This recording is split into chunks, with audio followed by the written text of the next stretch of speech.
ಒಳಗಡೆ ಹೋಗಿ ಮತ್ತೆ ಅವಳ ಆಕ್ಟಿಂಗಿಗೆ ಮರಳಾಗಿ ನೀನೇನಾದ್ರೂ ಅವಳ ಹಿಂದೆ ಹೋದ್ರೆ ರಿಮೆಂಬರ್ ಮೈ ವರ್ಡ್ಸ್. ಆ ಗೌರಿ ಮತ್ತೆ ಮೋನಿಕಾ ನಿನ್ನನ್ನು ಮಾತ್ರ ಅಲ್ಲ ನನ್ನನ್ನು ಸೇರಿಸಿ ಈ ಮನೆಯಿಂದ ಹೊರಗಾಕಿ ರೋಡಿಗೆ ತಳ್ತಾರೆ. ಬಿ ಕೇರ್ಫುಲ್ ಅನಿಕೆ. Don't be a fool again. ಆದಷ್ಟು ಬೇಗ ಆ ಗೌರಿ ಮಾಡಿರೋ ಈ ಮದುವೆ ಅನ್ನೋ ಬಂಧನದಿಂದ ಹೇಗೆ ಹೊರಗಡೆ ಬರೋದು ಅಂತ ಯೋಚನೆ ಮಾಡು. ಅಮ್ಮ ಮಗನ ಹತ್ರ ಮಾತಾಡದೆ ಇರೋಂಥ ಮುಜುಗರದ ವಿಷಯ ಇದು. ಹೇಳ್ಬಾರ್ದಾಗಿತ್ತು, ಆದ್ರೂ ಹೇಳ್ತಾ ಇದ್ದೀನಿ.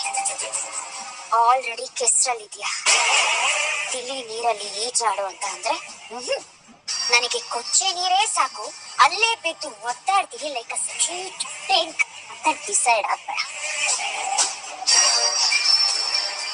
ಅರ್ಥ ಆಯ್ತಾ?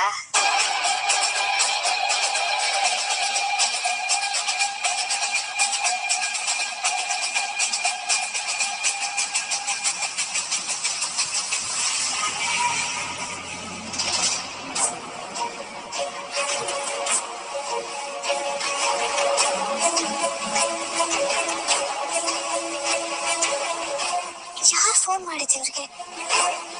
ಸತ್ಯ ಡಾಕ್ಟ್ರು ಅಂತೆಲ್ಲ ಹೇಳ್ತಾ ಇದ್ರು. ಒಂದ್ ವೇಳೆ ಅಕ್ಕ ಬಸ್ರಿ ಅಲ್ಲ ಅನ್ನೋ ವಿಚಾರ ಏನಾದ್ರು ಗೊತ್ತಾಗಿರ್ಬೋದಾ? ಸಣ್ಣ ವಿಚಾರನು ದೊಡ್ಡ ಕೇಳೋ ನನ್ ಗಂಡ ಇಂತ ದೊಡ್ಡ ವಿಷಯ ಗೊತ್ತಾದ್ರೆ ಸುಮ್ನೆ ಇರ್ತಾರ? ಸುಮ್ನೆ ಬಿಡ್ತಾರ? ಅಕ್ಕಂಗ್ ಸತ್ಯ ಹೇಳು ಅಂತ ಹೇಳಿದ್ರೆ ಅವ್ರು ಸತ್ತು ಹೋಗ್ತೀನಿ ಅಂತ ಹೆದರ್ಸ್ತಾ ಇದ್ದಾಳೆ. ನಾನು ನಿಮ್ಮ ಹತ್ರ ಸುಳ್ಳು ಹೇಳಿ ಮಾಡ್ತೀನಿ ಅಂತ ಏನಾದ್ರು ಗೊತ್ತಾದ್ರೆ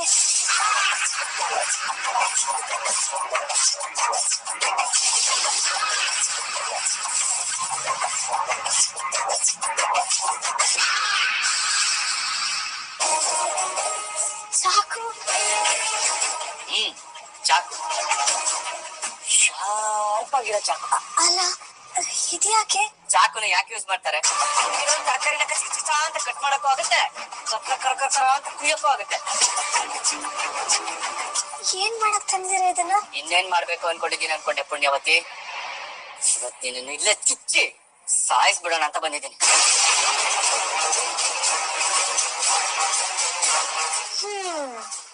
ಆದ್ರೆ ಚಾಕೋಲ್ ಚುಚ್ಚುವಷ್ಟು ಸಣ್ಣ ಮೀಟರು ನಿಮ್ಮ ದೊಡ್ಡ ಮನ್ಸಿಗಿಲ್ಲ. ಈ ವಿವೇಕ್ ಮನ್ಸ್ ಮಾಡಿದ್ರೆ ಏನ್ ಬೇಕಾದ್ರೂ ಮಾಡ್ತಾನೆ. ಶಾರ್ಪ್ ಆಗಿರೋ ಚಾಕು ನೀನು ಚುಚ್ಚಿದ್ರೆ ಕಲ್ಲಿನ ತರ ಇರೋ ನಿನ್ ದುರಾಂಕರಕ್ಕೆ ತಾಕಿ ಈ ಚಾಕುನೇ ಬೆಂಡ್ ಆಗೋಗ್ಬಿಡುತ್ತೆ. ಆ ಲೆವೆಲ್ಗೆ ನಿನ್ನಲ್ಲಿ ದುರಾಂಕರ ತುಂಬಿ ತುಳುಕ್ತಾ ಇದೆ. ಒಂದ್ ವೇಳೆ ನೀನನ್ನ ಸಾಯ್ಸಕ್ ಬಂದಿರೋದೇ ನಿಜ ಅಂತ ಆಗಿದ್ರೆ ಅದಕ್ಕೋಸ್ಕರ ನೀವು ಚಾಕು ಹಿಡಿದು ಇಷ್ಟೊಂದು ಕಷ್ಟಪಡೋ ಅಗತ್ಯ ಇಲ್ಲ ಸರ್. ಪ್ರೀತಿಯಿಂದ ಸತ್ತೋಗ್ಬಿಡು ಅಂತ ಒಂದೇ ಒಂದ್ ಮಾತು ಹೇಳಿ ಸಾಕು. ನಿಮ್ ಬೊಗಸೆ ತಲೆ ಇಟ್ಟು ಪ್ರಾಣ ಬಿಟ್ಬಿಡ್ತಾಳೆ ಈ ಗೌರಿ. ಅದು ಬಿಟ್ಟು ಜಗಳದಲ್ಲಿ ಸೋಲಿಸ್ತೀನಿ, ನನ್ನ ಅಸ್ತಿತ್ವನ ಕೀಳಾಗಿ ನೋಡಿ ತುಳಿತೀನಿ ಅನ್ನೋ ದುರಂಕಾರದ ಗತ್ತಿದಲ್ಲಿ ನೀವೇನಾದ್ರೂ ಬಂದ್ರೆ ನೀನ್ ಹೇಳ್ದಾಗೆ ನಿಮ್ ಕೈಯಲ್ಲಿರೋ ಚಾಕು ಬೆಂಡಾಗ್ಬೋದೇ ಹೊರತು ಈ ಗೌರಿ ಯಾವತ್ತೂ ತುಂಡಾಗಲ್ಲ. ಈ ವಿವೇಕ್ ಚಕ್ರವರ್ತಿ ಮನ್ಸು ಮಾಡಿದ್ರೆ ಜಗತ್ತಿಲ್ಲರೋ ಎಂತದನ್ ಬೇಕಾದ್ರೂ ರಪ್ ಅಂತ ತುಂಡು ಮಾಡ್ತಾನೆ. ನೋಡ್ತ್ಯಾ? ಹೌದಾ? ಹಾಗಾದ್ರೆ ಮಾಡಿ. ನನ್ಗಂತೂ ಬೆಂಡಾಗಿ ಬೆಂಡಾಗಿ ಇಬ್ರು ಒಂದಾಗಿ ಕರ್ಗೋಗೋ ಆಸೆ ಇದೆ. ಓ ಹೌದಾ ಪುಣ್ಯವತಿ? ಹಾಗಿದ್ರೆ ಈ ನಿನ್ ಸಣ್ಣ ಮನ್ಸೊಳಗಡೆ ಇನ್ನು ಎಂತೆಂತ ದೊಡ್ಡ ಆಸೆ ಇದೆ ಅಂತ ಸ್ವಲ್ಪ ಬಿಡಿಸಿ ಹೇಳ್ತೀಯಾ? ಹೇಳೋ ತಾಕತ್ ನನ್ಗಿದೆ, ಪೂರೈಸೋದಿರ್ಲಿ. ಅದನ್ನ ಕೇಳೋ ತಾಕತ್ತಾದ್ರೂ ನಿಮ್ಗಿದ್ಯಾ? ಚುಚ್ಚೋದಾದ್ರೆ ನಮ್ ಹೃದಯಕ್ ಮಾತ್ರ ಚುಚ್ಚಬೇಡಿ ಸರ್. ಹೃದಯದಲ್ಲಿರೋ ನಿಮ್ಗೆ ನೋವಾಗುತ್ತೆ. ಅಯ್ಯೋ, ನಿನ್ ಮಾತ್ ಕೇಳ್ತಾ ಇದ್ರೆ ನನಗ್ ನಾನೇ ಚುಚ್ಕೊಂಡ್ಬಿಡೋಣ ಅನಿಸ್ತಾ ಇದೆ. ಯಾಕೆ? ನಾನು ಕೊಲ್ಲಲ್ವಾ? ನನ್ ಸಾಯಿಸೋಷ್ಟು ದೊಡ್ಡ ಅದೃಷ್ಟ ನಂಗಿಲ್ಲ ಬಿಡು.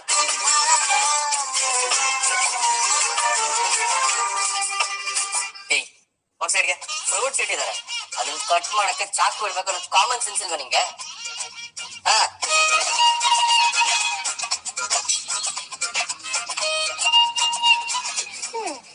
ಹೇಗಿದೆ ಅಲಂಕಾರ? ಕೇಳದಾಗಿದೆ.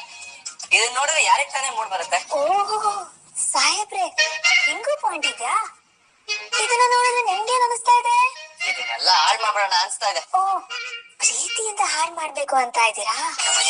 ಪ್ರೀತಿಯ ಒತ್ತಾಟದಿಂದ ಹಾಳ್ ಮಾಡ್ಬೇಕು ಅಂತ ಇದ್ರೆ ನಾನ್ ರೆಡಿ.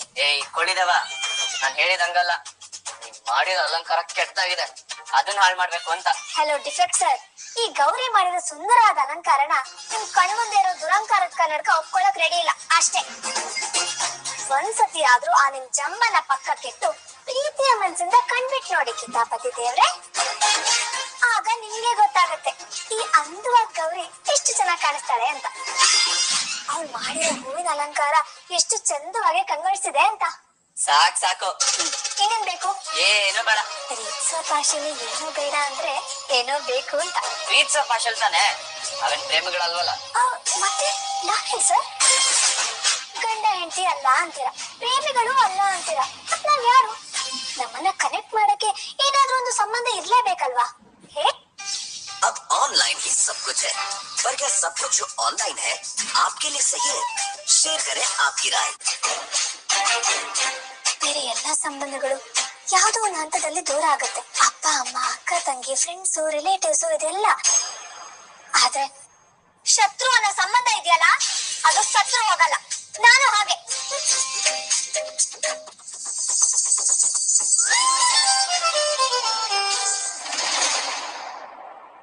ವಿವೇಕ್, ಚಿಕ್ಕಮ್ಮ, ಏನ್ ನಡೀತಾ ಇದೆ? ಎಲ್ಲಿ? ನಿನ್ನ ಗೌರಿ ಮಧ್ಯೆ ಸಂಸಾರ ನಡೀತಾ ಇಲ್ಲ, ಬದುಕು ನಿಂತೇ ಹೋಗಿದೆ. ನಡೀತಾ ಇರೋದು ನಾಟಕ ಅಷ್ಟೇ ಅಲ್ವಾ? ಚಿಕ್ಕಮ್ಮ, ಅದು ಸುಳ್ಳು ಹೇಳಿ ನನ್ನನ್ನ ನಂಬಿಸೋ ಪ್ರಯತ್ನ ಮಾಡ್ಬೇಡ ವಿವೇಕ್. ನಾನು ನಿನ್ನನ್ನು ಗೌರಿನೂ ಗಮನಿಸ್ತಾನೆ ಇದ್ದೀನಿ. ಎಲ್ಲರ ಮುಂದೆ ನಾಟಕ ಮಾಡ್ತಿದ್ದೀರಾ ಅಲ್ವಾ? ನೀವು ಒಂದಾಗಿದ್ದೀರಾ, ಅನ್ಯೂನ್ಯವಾಗಿದ್ದೀರಾ ಅಂತ ಇಡೀ ಮನೆ ನಂಬಿದೆ.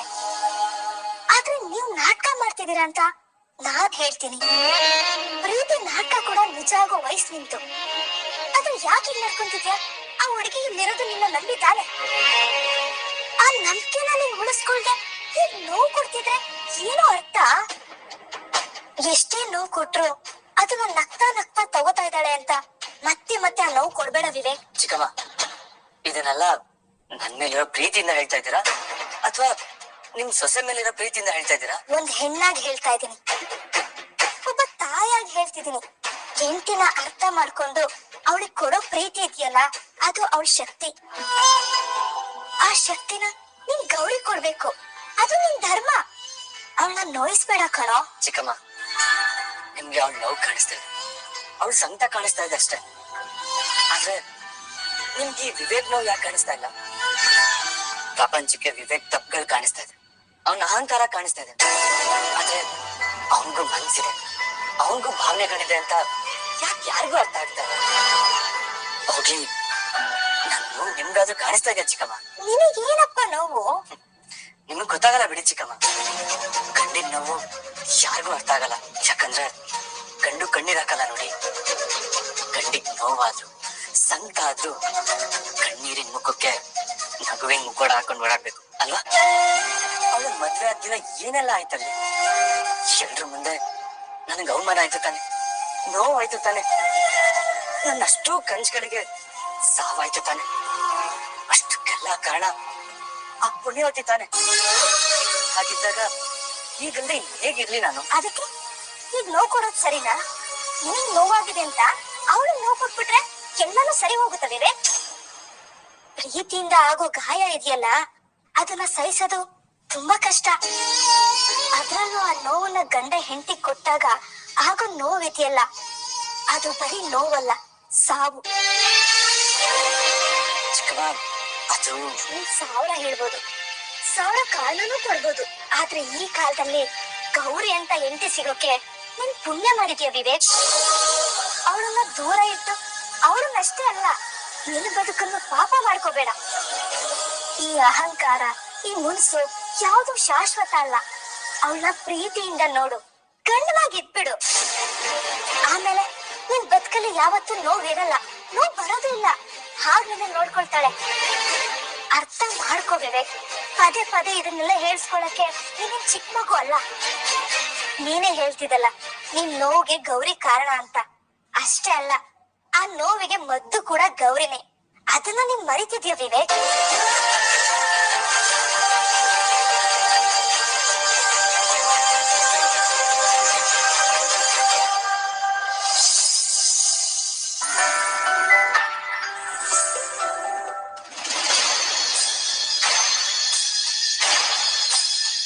ಇವತ್ತು ನನ್ನ ನಂದು ಮೋನಿಕಾದು ಫಸ್ಟ್ ನೈಟ್. ನೆನೆಸ್ಕೊಂಡ್ರೆ ಮೈಯೆಲ್ಲ ಉರಿತಾ ಇದೆ. ನನ್ನ ಇಡೀ ಆಸೆ ಕನ್ಸ್ಗಳನ್ನೆಲ್ಲ ನುಚ್ಚು ನೂರು ಮಾಡ್ದವಳು. ಅಷ್ಟೇ ಅಲ್ಲದೆ ಇಡೀ ಮನೆಯವ್ರ ಮುಂದೆ ನನ್ನ ದೊಡ್ಡ ದೋಷಿ ತರ ಮಾಡಿ ನಿಲ್ಸಿದ್ಲು. ಇಷ್ಟಕ್ಕೂ ಅಸ್ಲಿ ಬೀದಿಗೆ ಬಿದ್ದು ಮೋಸ ಹೋದವಳು ಅವಳಲ್ಲ, ನಾನು.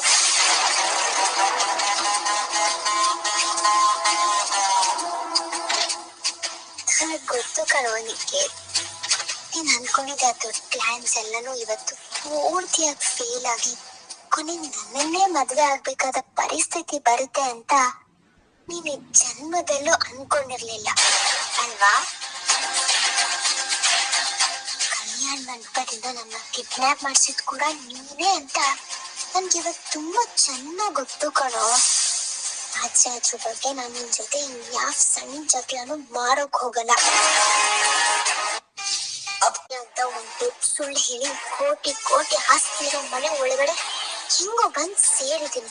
ಗೊತ್ತು ಆ ಸುಳ್ಳ ಪಕ್ಕ ನಿಜ ಮಾಡ್ಕೊಂಡ್ ಮೇಲೇನೆ ಮಿಕ್ಕಿದೆಲ್ಲ ನಿನ್ ಹತ್ರ ಆಮೇಲೆ ನಿಧಾನವಾಗಿ ಮಾತಾಡ್ತೀನಿ.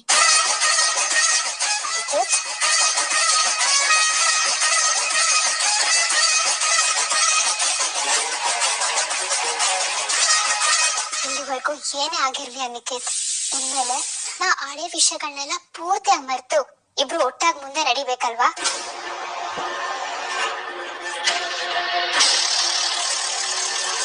ಅನಿಕೇತ್, ನೀ ನನಗ್ ಮಾತ್ರ. ಇವತ್ತು ನನ್ನ ಪ್ರೀತಿಗೋಸ್ಕರನೇ ಬಂದಿದ್ದೀನಿ ಅಂತ ದೊಡ್ಡದಾಗಿ ಪೋಸ್ ಕೊಡ್ತಿದ್ಯಲ್ಲೇ. ಆದ್ರೆ ನೀನ್ ಇವತ್ತು ಮತ್ತೆ ಈ ಮನೆ ಒಳಗಡೆ ಬಂದಿರೋದು ನನ್ ದುಡ್ಡು ಆಸ್ತಿನ ಪೂರ್ತಿಯಾಗಿ ದೋಚ್ಕೊಳಕ್ಕೆ ಅಂತ ನನಗ್ ಚೆನ್ನಾಗ್ ಗೊತ್ತು. ಮೋನಿಕಾ, ನಾನ್ ನಿನ್ ಮಾಡಿದಷ್ಟು ದೊಡ್ಡ ಮೋಸ ಇದೆಯಲ್ಲ, ಅದನ್ನ ಇವತ್ತಿನ ದಿನ ನಾನು ಅಷ್ಟು ಈಸಿಯಾಗಿ ಮರೆಯಕ್ಕೆ ಆಗ್ತಿಲ್ಲ. ಅಷ್ಟೇ ಅಲ್ಲ, ಇವತ್ತಿ ರೂಮಲ್ಲಿ ಹೂವಿನ ಅಲಂಕಾರ ಎಲ್ಲ ನೋಡ್ತಾ ಇದ್ರೆ ನನಗ್ ಮೊದಲನೇ ರಾತ್ರಿ ಅಂತ ಒಂಚೂರು ಅನ್ನಿಸ್ತಾ ಇಲ್ಲ.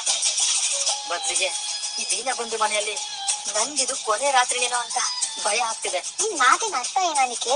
ಇನ್ನೇನ್ ಅರ್ಥ ಮೋನಿಕಾ, ನಿನ್ ತಂಗಿ ಮಾಡಿರೋ ಮಾಸ್ಟರ್ ಪ್ಲಾನ್ ಆ ರೀತಿ ಇದೆ. ಮೋನಿಕಾ, ನಾನ್ ನಿನಗ್ ಮದ್ವೆ ಆದೆ ಅನ್ನೋ ಒಂದೇ ಒಂದ್ ವಿಷಯಕ್ಕೆ ಈ ಮನೆಯವರು ಯಾವಾಗ ಯಾರ್ ಬೇಕಾದ್ರೂ ನನ್ನ ಕತ್ತಿಡ್ದು ಆಚೆ ದಪ್ತಾರೆ ಅನ್ನೋ ಭಯ. ಇಡೀ ಮನೆಯವ್ರ ಒತ್ತಾಯಕ್ಕೆ ನಿನಗ್ ಗೊತ್ತೋ ಗೊತ್ತಿಲ್ದೇನೋ ನಿನಗ್ ಮೋಸ ಮಾಡಿದೀನಿ ಅನ್ನೋ ಗಿಲ್ಟು ನನಗ್ ಒಳಗಡೆಯಿಂದ ಸುಡ್ತಾ ಇದೆ. ಅದಕ್ಕೆ ಹೇಳ್ತಾ ಇದ್ದೀನಿ, ನನ್ ಒಳಗಡೆ ಇರೋ ಈ ನೋವು ನಾ ಮರೆಯೋದಕ್ಕೆ ನನ್ಗೆ ಸ್ವಲ್ಪ ಟೈಮ್ ಬೇಕು. ಪ್ಲೀಸ್ ಟ್ರೈ ಟು ಅಂಡರ್ಸ್ಟ್ಯಾಂಡ್ ಮಿ ಮೋನಿಕಾ. ಸರಿ ಅನಿಕೇತ್, ನೀನ್ ಇವಾಗ ಹೇಗ್ ಹೇಳ್ತೀಯೋ ನಾನು ಹಾಗೆ ನಡ್ಕೋತೀನಿ. ಈ ಹೂವು ಅಗರಬತ್ತಿ ವಾಸನೆ ಎಲ್ಲ ನನ್ಗೆ ಇರಿಟೇಷನ್ ಆಗ್ತಿದೆ. ಸೊ ನೀನ್ ಇಲ್ಲೇ ಇರು, ನನ್ನ ಹಳೆ ರೂಮಲ್ಲಿ ಹೋಗಿ ಮಲ್ಕೋತೀನಿ.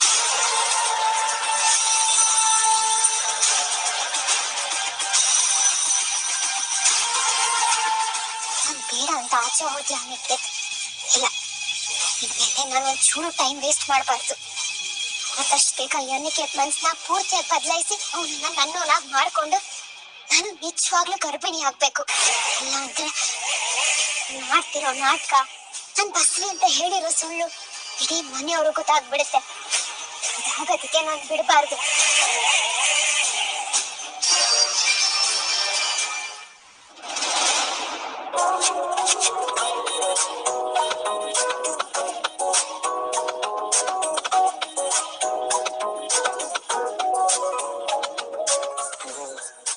ಅಂದೇ ಬಿಟ್ಟು ರೂಮ್ಗೆ ಆದ್ರೆ ಇವತ್ತು ನಾನು ಒಳಗಡೆ ಯಾವುದೇ ಕಾರಣಕ್ಕೂ ಕಣ್ಣಾಕೋ ಪ್ರಶ್ನೆನೇ ಇಲ್ಲ.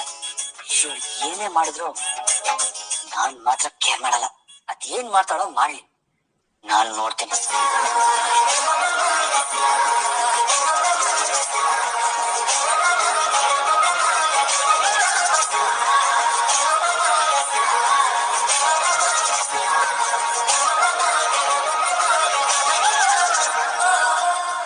ಏಯ್, ಏನಿದು ಈ ಬಿಳಿ ಸೀರೆ ಉಟ್ಕೊಂಡು ಹಳೆ ಪಿಕ್ಚರ್ ಗೋಸ್ ತರ ಬಂದಿದ್ಯಲ್ಲ? ಈ ಬಿಳಿ ಸೀರೆನ ನೋಡ್ತಾ ಇದ್ದೀರಾ ಅಥವಾ ಈ ಸೀರೆ ಉಟ್ಟಿರೋ ಸುಂದಿನ ನೋಡ್ತಾ ಇದ್ದೀರಾ? ಈ ಸೀರೆ ಯಾಕೆ ಉಟ್ಟಿದ್ಯಾ ಅಂತ ಕೇಳ್ತಾ ಇದೀನಿ ನಾನು. ಇದು ಬರೀ ಬಿಳಿ ಸೀರೆ ಅಲ್ಲ ಸರ್. ಆಕಾಶದಲ್ಲಿ ಮೂಡೋ ಕಾಮನ್ ಬಿಲ್ಲಲ್ಲಿ 7 ಬಣ್ಣಗಳು ಒಟ್ಟಿಗೆ ಬೆರೆತ್ರೆ ಹುಟ್ಟೋದೆ ಈ ಬಿಳಿ ಬಣ್ಣ. ಸೂರ್ಯನ ಬಿಳಿ ಬೆಳಕು ಮಳೆ ಹನಿಯನ್ನ ಮುತ್ತಿಕ್ದಾಗ ಒಡೆದು 7 ಬಣ್ಣದ ಕಾಮನ್ ಬಿಲ್ ಆಗತ್ತಲ್ವಾ ಸರ್? ಈ ಮಲ್ಗೆ ಹೂ ಯಾಕೆ? ಅದು ನನ್ ಸೀರೆಗೆ ಪಕ್ಕ ಮ್ಯಾಚ್ ಆಗ್ಲಿ ಅಂತ. ಮತ್ತೆ ಹಾಲು ಅಲ್ಲ, ಏನೋ ಗೊತ್ತಿಲ್ದಿರೋ ಕೇಳ್ತಾ ಇದೀರಲ್ಲ. ಈ ಸೀರೆ, ಈ ಮಲ್ಗೆ ಹೂವು, ಈ ಬಿಸಿ ಹಾಲು ಯಾವ್ದ್ರ ಸಂಗಮ ಅಂತ ನಿಮ್ಗೆ ಚೆನ್ನಾಗ್ ಗೊತ್ತು ಬಿಡಿ. ಈ ಸೀರೆ ಹುಟ್ಟಿರೋ ಗೌರಿ ಅನ್ನೋ ಬೆಳಕು ನಿಮ್ ಪ್ರೀತಿ ಮಳೆ ಹಾಲಿನ ಮುತ್ತಿಕ್ದಾಗ ನಮ್ ಮೊದಲನೇ ರಾತ್ರಿಗೆ ಒಲವಿನ 7 ಬಣ್ಣದ ಕಾಮನ್ ಬಿಲ್ಲು ಮೂಡ್ಲಿ ಅಂತಾನೆ ನಾನು ಈ ಸೀರೆನ ಉಟ್ಟು ಬಂದಿರೋದು. ಈಗ ಹೇಳಿ, ಇದು ಗೋಸ್ಟ್ ಸೀರೆನಾ ಅಥವಾ ರೊಮ್ಯಾನ್ಸ್ ಸೀರೆನಾ? ನನ್ನ ಪೂರ್ತಿಯಾಗಿ ಕೊಳ್ಳೆ ಹೊಡಿಬೇಕು ಅಂತಾನೆ ಇಷ್ಟು ದೊಡ್ಡ ಸ್ಕೆಚ್ ಹಾಕೊಂಡ್ ಬಂದಿದ್ಯಾ? ಹೇಗನಿಸ್ತಾ ಇದೆ ನಿಮ್ಗೆ? ನೋಡು, ಈ ನುಲಿಯೋದು ಬಳ್ಕೋದೆಲ್ಲ ಬೇಡ ಇಲ್ಲಿ. ನಾನು ನನ್ನ ಹೆಂಡತಿ ಅಂತ ಒಪ್ಕೊಳ್ಳಲ್ಲ ಅಂದ್ಮೇಲೆ ಈ ಡ್ರಾಮಾ ಎಲ್ಲ ಇಲ್ಲಿ ನಡೆಯಲ್ಲ. ಡ್ರಾಮಾ ಅಲ್ಲ ಸರ್, ಧರ್ಮ. ಕಡಲ ಕಡೆ ನದಿ ಹರಿದು ಬರೋದು ನದಿಯ ಧರ್ಮ. ಬೆಟ್ಟ ಗುಡ್ಡಗಳನ್ನು ದಾಟಿ ಕಲ್ಲು ಮುಳ್ಳುಗಳನ್ನ ಸೀಳ್ಕೊಂಡು ನದಿ ಬರದೆ ಸಾಗರ ಸಂಗಮಕ್ಕೋಸ್ಕರ. ಹಾಗ ಹರಿದು ಬಂದ ನದಿನ ತನ್ನಲ್ಲೇ ಕರ್ಗೋಗೋಗ್ ಮಾಡೋದು ಕಡಲ ಧರ್ಮ. ಪ್ರಪಂಚದಲ್ಲಿ ಯಾವ ನದಿನೂ ಕಡಲನ್ನ ಸೇರಕ್ಕೆ ಕಡಲ ಒಪ್ಪಿಗೆನ ಕೇಳಲ್ಲ ಸರ್, ಕೇಳಬಾರ್ದು ಕೂಡ. ಅದು ಪ್ರಕೃತಿಯ ಧರ್ಮ.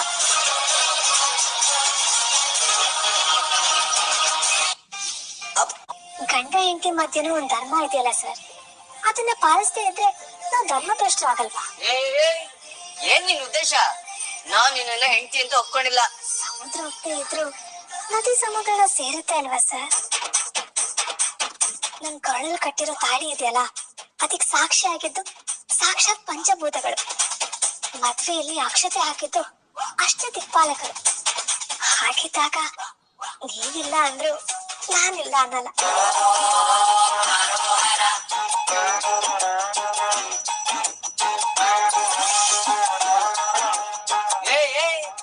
ಫಸ್ಟ್ ನೈಟ್ ಅರೇಂಜ್ ಮಾಡಿರೋದು ಅನಿಕೇತ್ ಮತ್ತೆ ಮೋನಿಕಾಗೆ, ನಮ್ಗಲ್ಲ. ಆ ಸುಂದರವಾದ ಕಾರ್ಯಕ್ರಮ ನನಗೂ ಇನ್ನೂ ಆಗಿಲ್ವಲ್ಲ, ನನ್ಗೂ ಇವತ್ತು ಆಗ್ಬಿಡ್ಲಿ.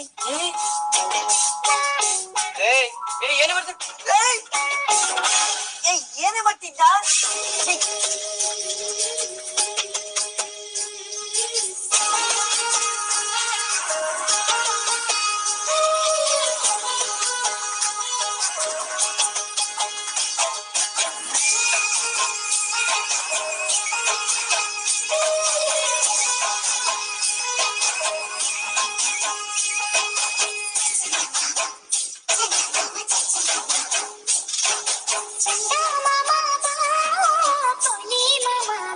ಬಂದು ನಿಂತಾಯ್ತು ಸರ್.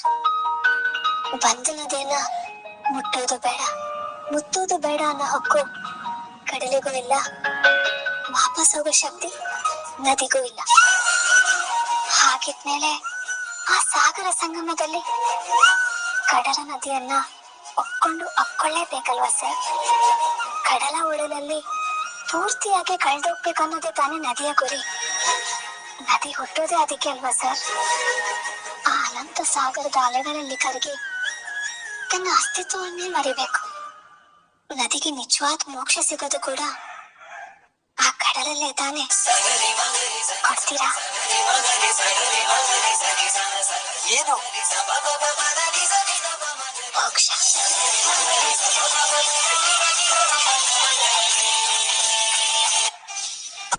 ಕಡಲು ನದಿಯಾಗೋ, ನದಿ ಕಡಲಾಗೋ ಅದ್ಭುತ ಕ್ಷಣ ಇದು. ಕಡಲಲ್ಲಿ ನದಿಯನ್ನು ಹುಡ್ಕೋ, ನದಿಯಲ್ಲಿ ಕಡಲನ್ನು ಹುಡ್ಕೋ ಅಮೋಘ ಕ್ಷಣ ಇದು.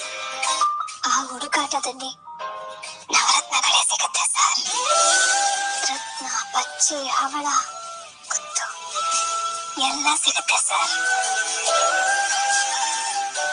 ದುಡುಕ್ದೆ ಈ ಹುಡುಕಾಟನ ಶುರು ಮಾಡೋಣ. ಸಿಕ್ಕಿದ್ದನ್ನ ನಾವಿಬ್ಬರೇ ಹಂಚ್ಕೊಳ್ಳೋಣ.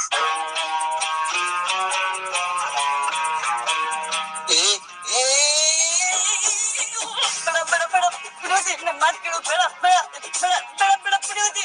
ಬೇಡ ಬೇಡ ನನ್ ಮಾತು ಕೇಳು.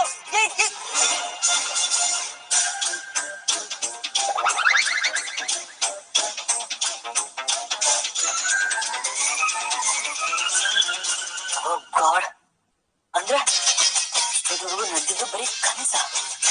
ಅಪ್ಪ, ನನ್ ಕನಸು ಇಷ್ಟೊಂದು ಭಯಂಕರವಾಗಿದ್ಯಲ್ಲ. ಸತ್ಯ, ಬದುಕೊಂಡೆ.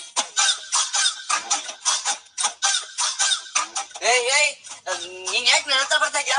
ನನಗೆ ನಿನ್ಗೆ ಬೇಕು.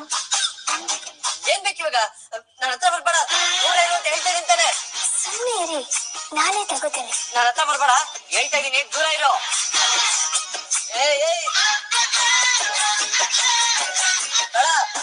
ನನಗೆ ಬೇಕಾಗಿರೋದನ್ನ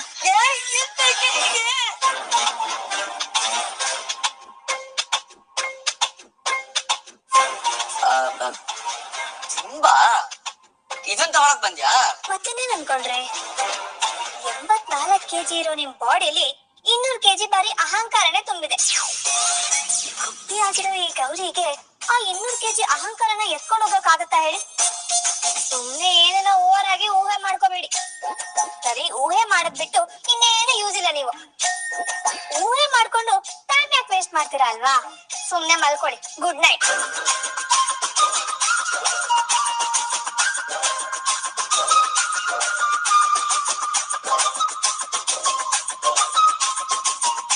ಇಟ್ಕೊಳ್ಳಿ.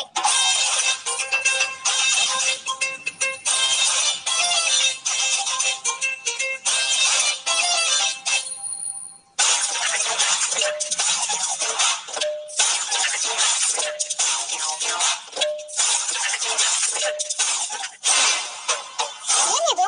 ಇವತ್ತು ನ್ಯೂಸ್ ಪೇಪರ್ ಅಲ್ಲಿ ನಮ್ಮ ಮದ್ವೆ ಸುದ್ದಿನೇ ಬಂದಿಲ್ಲ. ಇವ್ರಿಬ್ಬರನ್ನ ಅಕ್ಕಪಕ್ಕ ನಿಲ್ಸಿದ್ರೆ ನೀನ್ ಅವಳ ಅಕ್ಕನ ಅಂತ ಅನುಮಾನ ಬರುತ್ತೆ. ದೊಡ್ಡವರೆಲ್ಲ ಹೇಳ್ತಿದ್ದಾರೆ ತಾನೆ, ಹೋಗು ಸ್ನಾನ ಮಾಡ್ಕೊಂಡ್ ಬಾ ಪ್ಲೀಸ್. ನಾನ್ ಬೆಳಿಗ್ಗೆ ಎದ್ದ ತಕ್ಷಣ ಬೆಡ್ ಕಾಫಿ ಕುಡಿತೀನಿ ಅಂತ ನಿನಗೆ ಗೊತ್ತು ತಾನೆ. ಮೊದಲು ನೀನ್ ಹೋಗಿ 1 ಕಪ್ ಕಾಫಿ ಮಾಡ್ಕೊಂಡ್ ಬಾ. ಅಕ್ಕ